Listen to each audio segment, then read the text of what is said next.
At 45, Sarah's life was a carefully constructed mosaic of obligations, each piece representing a responsibility she shouldered without complaint. A single mother to her teenage daughter, Chloe, she operated in a state of perpetual motion, a silent promise to a universe that she would outwork any obstacle thrown her way. Her days began before sunrise, starting with her shift as a waitress at a bustling downtown diner, where she moved with a practiced grace, balancing plates and refilling coffee cups with a smile that rarely reached her tired eyes. Her evenings were spent under the harsh fluorescent lights of a commercial cleaning company, scrubbing the floors of silent, empty office buildings. Sleep was a luxury, a brief, dreamless pause between one demanding day and the next. In this relentless cycle, the concept of self-care was an alien language, a privilege reserved for the women she saw in the glossy magazines at the supermarket checkout. The first of them appeared when she was in her late 30s, a tiny, harmless-looking skin tag on the side of her neck. She discovered it one morning while rushing to get ready, a small imperfection that she dismissed as easily as a stray eyelash. In the years that followed, it was joined by others. A small constellation of brown and flesh-colored growths began to the landscape of her neck, what she vaguely referred to in her own mind as age spots or barnacles. They were a nuisance, occasionally catching on the collar of her uniform or a necklace. But in the grand hierarchy of her worries, rent, bills, Chloe's college fund, they barely registered. They were simply another unwelcome sign of aging and exhaustion. A physical manifestation of the wear and tear her life was exacting on her body that as Chloe grew from a child into an observant teenager. The spots on her mother's neck became a source of growing concern. "Mom, you should really get those checked out," she would say, her brow furrowed with a seriousness that mirrored her mother's own. They looked different. Sarah would always deflect with a gentle wave of her hand and a weary, though loving, smile. "Oh, honey, they're just ugly skin tags. It's what happens when you get old. We don't have the time or the money for a fancy skin doctor to zap them off." For Sarah, a trip to the doctor for something so seemingly cosmetic was an impossible extravagance. It meant a day off work she couldn't afford, a copay that could buy a week's worth of groceries, and the potential for a specialist bill that could derail their fragile budget entirely. Her health was a resource she had to ration, and it was reserved for genuine emergencies only. But one of the growths was different. It was larger than the others, situated just above her collarbone, and over the years it had darkened from a light brown to a deep, almost purplish color. It was firm to the touch and had a slightly irregular, pebbled texture that set it apart from its smoother neighbors. This was the one that Chloe worried about the most, the one Sarah unconsciously found herself touching when she was stressed, a strange, permanent fixture on her own body. She treated it as the leader of a harmless fleet, the flagship of her cosmetic flaws. She had learned to live with it, to angle her head slightly when talking to customers, to wear scarves on the rare occasions she went out. This pattern of neglect, born not of ignorance but of relentless necessity, became a dangerous status quo. The spots on her neck were no longer just a sign of aging. They were a billboard of unattended symptoms, a silent, screaming alarm that no one, least of all Sarah herself, could hear. She was the sole provider, the protector, the constant in her daughter's life. The idea that her own body could be harboring a quiet, insidious threat was a possibility she refused to entertain.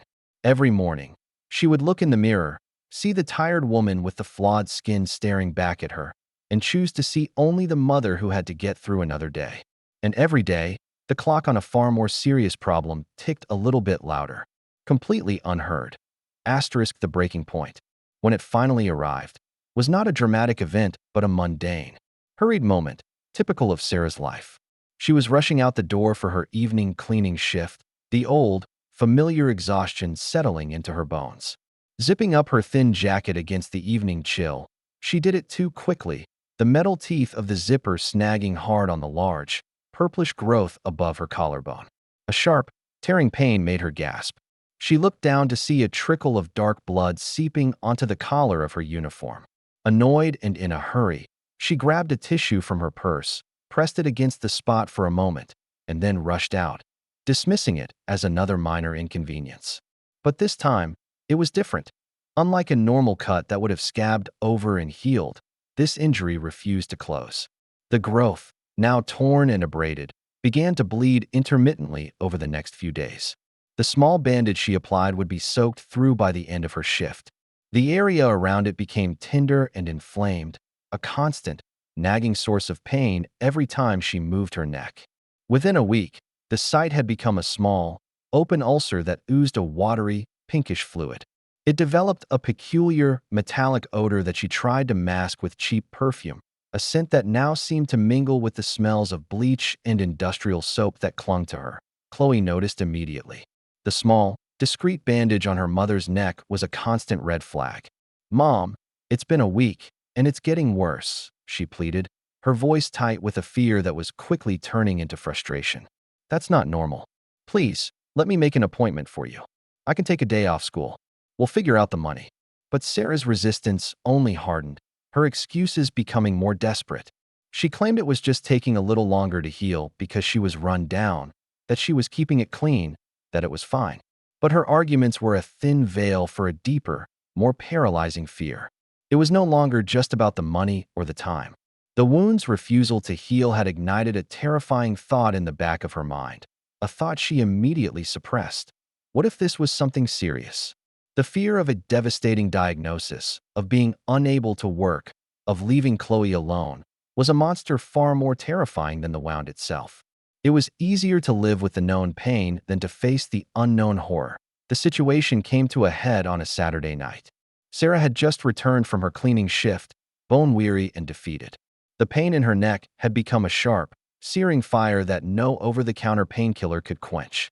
As she was changing out of her uniform, Chloe walked into her bedroom and saw the raw, ulcerated lesion, now swollen and surrounded by a dark, angry red halo.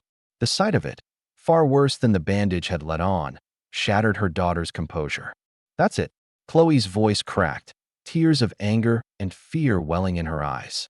"This is insane. You're in pain, you look sick, and you're pretending everything is okay. Do you think I don't see how much it hurts you to turn your head? Do you think I don't smell it?" The accusation hung in the air, heavy and undeniable. For the first time, Sarah had no defense.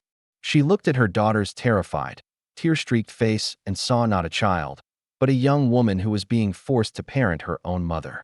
The wall of denial she had so carefully constructed finally crumbled. She sank onto the edge of her bed, the fight draining out of her, replaced by a wave of cold, terrifying surrender. She looked at the wound in the mirror, truly seeing it for the first time not as a cosmetic flaw or a stubborn cut, but as a terrifying, alien presence on her own body. It was a physical manifestation of her own self-neglect, and it was now screaming for attention. Her quiet, internal battle was over. The silent alarm had become a deafening siren that could no longer be ignored. With a trembling voice, barely a whisper, she finally looked at her daughter and said the words Chloe had been desperate to hear. "Okay, please, make the appointment." The community health clinic was a world Sarah knew only from emergencies. It was a place of long waits, crying children, and the quiet, palpable anxiety of people living on the edge of financial and physical wellness. Sitting in the waiting room with Chloe by her side, Sarah felt a profound sense of shame. She clutched her purse, her knuckles white, feeling the judgmental stares of strangers, even if they were only in her imagination. Chloe, however, was a pillar of calm resolve, her presence a silent reassurance. She had taken charge, filling out the paperwork with a steady hand. Her neat script listing her mother's symptoms in a language of clinical observation that felt both foreign and terrifyingly real to Sarah. When they were finally called back, they were met by Dr. Peterson, a woman in her late 50s with kind, discerning eyes that seemed to see past the nervous excuses patients often gave. Sarah, now a bundle of nerves, began to downplay her symptoms, a reflexive habit born of years of self-neglect. "It's really just a cut that won't heal," she started. "I'm sure it's nothing, but my daughter insisted." Dr. Peterson listened patiently, then gently interrupted. "Let's take a look," she said, her voice leaving no room for argument. With Chloe standing by, Sarah hesitantly pulled down the collar of her shirt, exposing the angry, ulcerated lesion and the constellation of darker growths surrounding it. The change in the room's atmosphere was immediate and profound. Dr. Peterson's friendly demeanor evaporated, replaced by an intense, focused professionalism that sent a chill down Sarah's spine. She leaned in, a magnifying lamp casting a bright, unforgiving light on Sarah's neck. For a long moment, the only sound in the room was the soft hum of the lamp. The doctor carefully examined not just the bleeding lesion, but all the other growths, her gloved fingers gently palpating the skin around them. Her expression became a neutral mask, but her eyes betrayed a deep, escalating concern. She asked questions that seemed strangely disconnected from a simple skin problem. "Sarah, have you been feeling unusually tired lately? More than your usual work fatigue? Have you noticed any unexplained bruising? Aches in your joints? Numbness or tingling in your fingers or toes?" Sarah, bewildered, answered yes to almost everything. The chronic exhaustion she had blamed on her jobs. The mysterious bruises she'd dismissed as clumsiness. The pins and needles in her hands she'd attributed to repetitive work. She had compartmentalized each symptom, never imagining they could be pieces of a larger, more sinister puzzle. With each yes, the lines on Dr. Peterson's face deepened. She finally straightened up, pulling off her gloves with a quiet snap. The look she gave Sarah was one of profound empathy, but it was laced with an unmistakable urgency. "Sarah," she began, her voice soft but firm, "I'm very glad your daughter brought you in. These are not typical age spots or skin tags. The appearance of these lesions, especially their color, texture, and the fact that one has ulcerated and won't heal, combined with your other symptoms, it suggests this is not a dermatological issue. I believe what we are seeing on your skin is a manifestation of a systemic problem, something happening inside your body." She explained that she needed to take an immediate punch biopsy from the edge of the bleeding lesion and from one of the other growths. "I'm sending these to the lab with a stat request," she said, the word stat hanging in the air with heavy significance. "We need to know what we're dealing with as soon as possible." The fear Sarah had been suppressing for years finally broke free, a cold, tidal wave of panic. The problem wasn't just a spot on her neck. Her entire body had been sending out distress signals, and she had been ignoring every single one. The 48 hours that followed the biopsy were the longest of Sarah's life. The quiet hum of dread that had been a background noise for years now roared in her ears, a deafening siren of impending catastrophe. She went through the motions of her life, serving coffee and cleaning floors, but her mind was elsewhere, trapped in a feedback loop of fear and regret. Every twinge in her joints, every shadow of a bruise on her skin, was no longer an isolated annoyance, but a potential piece of evidence in a case against her own body. She found herself staring at her reflection, seeing not just a tired woman, but a collection of symptoms she had willfully ignored. The growths on her neck, once a mere cosmetic nuisance, now felt like ticking time bombs, their true nature a terrifying mystery. The weight was a unique form of torture, a limbo where every possible future, each worse than the last, played out in her mind. The call from the clinic came on a Tuesday afternoon, while she was between shifts, trying to rest. Dr. Peterson's voice was calm, but it held a clinical seriousness that offered no comfort. She asked Sarah and Chloe to come in as soon as possible to discuss the results. The short, sterile request confirmed Sarah's deepest fears. Bad news is never delivered over the phone. When they sat down in the small examination room, the air was thick with unspoken dread. Dr. Peterson didn't waste time with pleasantries. She pulled up a file on her computer, her expression a mixture of profound seriousness and intellectual fascination. "Sarah, the results of the biopsy confirmed my suspicions," she began, her eyes meeting Sarah's. "What you have on your neck are not viral warts or simple skin tags. They are a type of skin lesion called a purpuric papule, and they are a direct symptom of an underlying condition." She paused, letting the weight of her words sink in. "Your blood work came back with several critical markers. You have a rare autoimmune disorder called type 2 cryoglobulinemia." The name was a jumble of alien syllables that meant nothing to Sarah, but the gravity with which the doctor spoke told her it was serious. Dr. Peterson explained in simple, devastating terms what was happening inside Sarah's body. Her immune system was malfunctioning, creating abnormal proteins called cryoglobulins in her blood. In cold temperatures, even a slight drop, these proteins would clump together and solidify, turning her blood into a thick, damaging sludge. This sludge was blocking small blood vessels throughout her body, causing the joint pain, the numbness in her fingers, the fatigue, and the mysterious bruises. The so-called papillomas on her neck were actually tiny, contained sites of vascular damage, where these protein plugs had blocked circulation, causing blood to leak into the surrounding tissue. They were not a skin disease. They were a distress flare, a visible sign of a catastrophic war being waged within her circulatory system. The most terrifying revelation was yet to come. The real danger of this condition, Sarah, is not on your skin, Dr. Peterson continued, her voice low. It's the damage it does to your internal organs. The blockage of these small vessels is most severe in the kidneys, where they act as filters. Your lab work shows that you are already in stage 3 kidney failure. Sarah stared at her, her mind unable to process the information. Kidney failure. The words sounded like a death sentence. The doctor explained that without immediate and aggressive treatment to suppress her immune system and filter the dangerous proteins from her blood, the disease would progress, leading to complete renal failure and the need for dialysis or a transplant to survive. The random, accidental cut from her zipper had not led to the discovery of a skin problem. It had, in the 11th hour, exposed a silent, insidious disease that was methodically and quietly destroying her from the inside out. The ugly spots she had hidden and ignored for years were the only clue her body could give, and she had almost missed them entirely.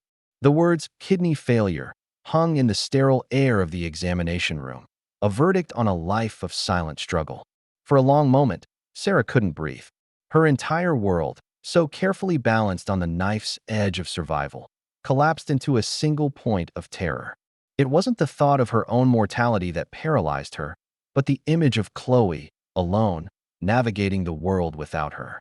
All the sacrifices, all the double shifts, all the relentless work had been for her daughter, and now her own body was betraying that singular purpose. It was Chloe who broke the silence. She reached across and took her mother's trembling hand, her grip firm and steady. In that moment, their roles irrevocably reversed. The frightened child was gone, replaced by a fierce, determined young woman who would now become the caregiver. The weeks that followed were a blur of new and terrifying routines.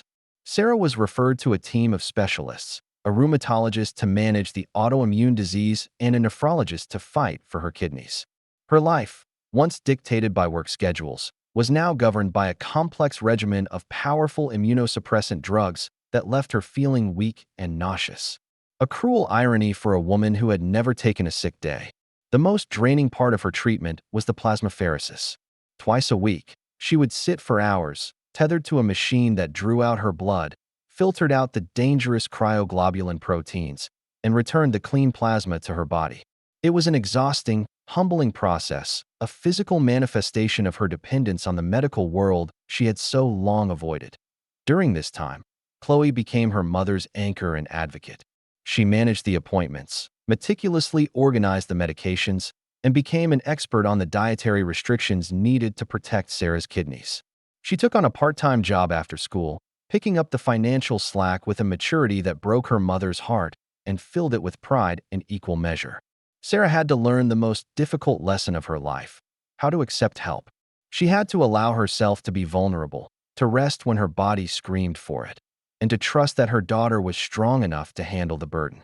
In the quiet moments between treatments, they talked more than they had in years, rebuilding their bond not on a foundation of sacrifice, but on one of shared struggle and mutual support. Slowly, miraculously, the treatment began to work. Her blood tests showed a dramatic decrease in the abnormal proteins. The debilitating joint pain began to subside, and the constant, crushing fatigue started to lift. The most visible sign of her recovery was on her neck. The dark, purplish lesions began to fade, shrinking back into the skin until they were little more than faint, brownish marks. Her nephrologist delivered the news they had been desperately praying for. The progression of her kidney disease had been halted. Her kidney function was stable. Dialysis was off the table for now. She would live with cryoglobulinemia for the rest of her life, a chronic condition requiring constant vigilance. But it would no longer be a silent death sentence. 6 months later, Sarah's life had found a new, more sustainable rhythm. She worked only one job now, at the diner, having learned that her health was more valuable than any paycheck. One evening, she sat with Chloe on their small porch, watching the sunset. She unconsciously raised her hand to her neck, her fingers tracing the small, pale scar left behind by the zipper and the biopsy. It was the only prominent mark left. It was no longer a symbol of neglect or a source of shame. It was a reminder. It was the scar from the random, mundane accident that had forced a secret out into the open. It was the mark of the wound that had saved her from a silent, invisible killer. Looking at her daughter, whose fierce love had refused to let her give up, Sarah finally understood. The ugly spots she had spent years hiding were not her body failing her. They were her body's last, desperate attempt to be heard. And she was finally listening.